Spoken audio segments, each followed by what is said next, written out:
26 अक्टूबर 2023 को सभी को मौत की सज़ा सुनाई गई। नौसेना के जिन पूर्व अफसरों को कतर में फांसी की सज़ा दी गई है उनमें captain Navjot Singh Gill, captain Saurabh Vashishtha, captain Virendra Kumar Verma, commander Purnendu Tiwari, commander Suganakar Pal, commander Sanjeev Gupta, commander Amit Nagpal और सेलर रागेश शामिल हैं। कतर में इंडियन नेवी के 8 एक्स अफसरों को मौत की सजा मिलने के बाद भारत सरकार हरकत में आ गई है। डिप्लोमेटिक विंडो के जरिए इस मामले में राहत की कोशिश की जा रही है। पिछले साल गिरफ्तार किए गए इन अफसरों पर इजराइल के लिए जासूसी करने का आरोप लगा था। कतर का आरोप है कि इन्होंने उनके सबमरीन प्रोजेक्ट से जुड़ी जानकारियां इजराइल को लीक की हैं। हम आपसे बता दें, इंडियन नेवी से रिटायर होने के बाद ये अफसर दोहा स्थित गहरा ग्लोबल खमीस अल अजमी कंपनी में काम करते थे। कंपनी टेक्नोलॉजी और कंसल्टेंसी सर्विस प्रोवाइड करती थी। इस कंपनी को ओमान की वायुसेना से रिटायर्ड स्क्वाड्रन लीडर खमीस अल अजमी चलाते थे। वीडियो में आगे बढ़ने से पहले हमारे चैनल को सब्सक्राइब जरूर करें ताकि हमारी वीडियो आप तक सबसे पहले पहुंचे। तो आइए दोस्तों, इस मामले के बारे में तारीख दर तारीख जानते हैं कि इस मामले में कब क्या हुआ था।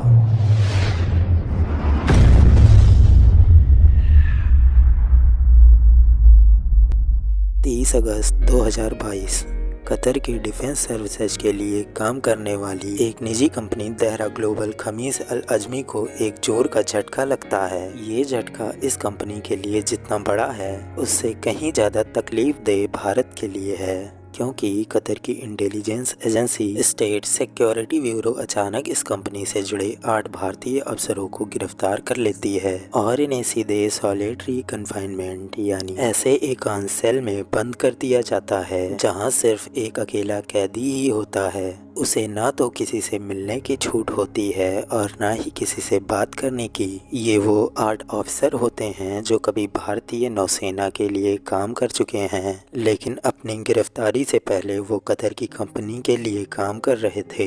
इस पूरे मामले में सबसे हैरानी की बात ये है कि तब ना तो इन अधिकारियों की गिरफ्तारी की खबर उनके घर वालों को दी जाती है और ना ही भारतीय दूतावास के अधिकारियों को और ना ही भारत सरकार को। और ऐसा तब है जब गिरफ्तार किए गए सभी अफसर उस कंपनी में 4 से 6 वर्ष पहले से काम कर रहे हैं। इन गिरफ्तार भारतीय अफसरों पर लगाए गए इल्जाम तक साफ नहीं होते। इनके बावजूद उन्हें सॉलिटरी कन्फाइनमेंट यानी एकांत कैद मिलती है। असल में दहरा ग्लोबल खमीस अल अजमी वो कंपनी है जो QINOF यानी कतर अमीरी नेवल फोर्स को ट्रेनिंग देने के साथ साथ उसे लॉजिस्टिक यानी साजो सामान मुहैया कराती है। साथ ही साथ उन साजो सामान की मरम्मत में भी उसकी मदद करती है। 1 अक्टूबर 2022 करीब महीने भर बाद दोहा में भारतीय राजदूत और deputy head of mission jail में बंद 8 पूर्व भारतीय नौसैनिकों से मिलते हैं। तब जाकर इन गिरफ्तार अफसरों की कानूनी मदद का रास्ता खुलता है। 3 अक्टूबर 2022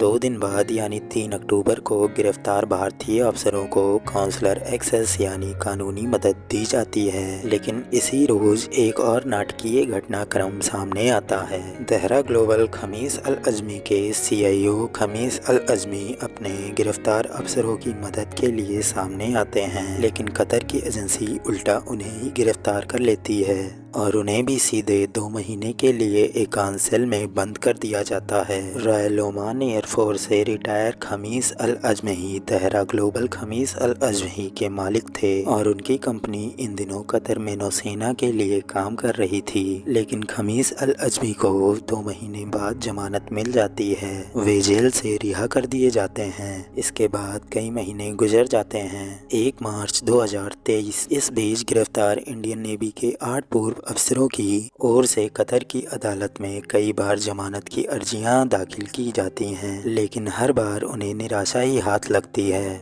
इसके 25 दिन बाद 25 मार्च 2023 को सभी के सभी 8 अफसरों पर अदालत में चार्जशीट फाइल की जाती है।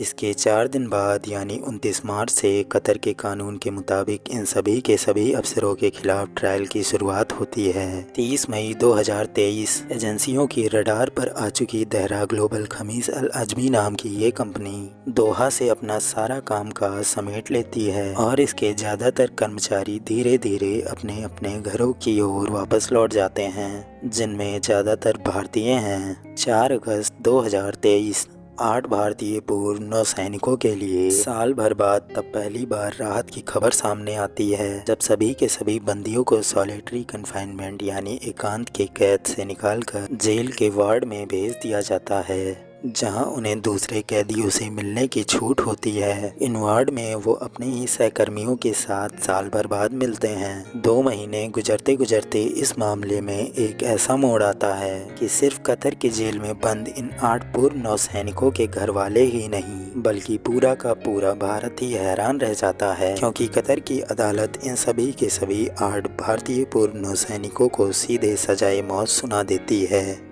26 अक्टूबर 2023 को कतर की निचली कोर्ट ने इन सभी 8 भारतीय पूर्व नौसैनिकों को फांसी की सज़ा सुना देती है। हालांकि आपको बता दें, मीडिया रिपोर्टों में कहा गया है कि कतर की अदालत ने गुरुवार को भारत सरकार द्वारा दायर अपील को स्वीकार कर लिया गया है और अगली सुनवाई जल्द ही होगी। इससे पहले विदेश मंत्रालय के प्रवक्ता अरिंदम बागची ने कहा था कि भारत इस मुद्दे पर कतर के अधिकारियों के साथ बातचीत कर रहा है और सरकार भारतीय नागरिकों को सभी कानूनी और दूतावास संबंधी सहायता देना जारी रखेगा। तो दोस्तों, ये थी हमारी आज की वीडियो। आई होप आप लोगों को वीडियो अच्छी लगी हो, तो वीडियो को लाइक करें और चैनल को सब्सक्राइब करें। Thank you so much.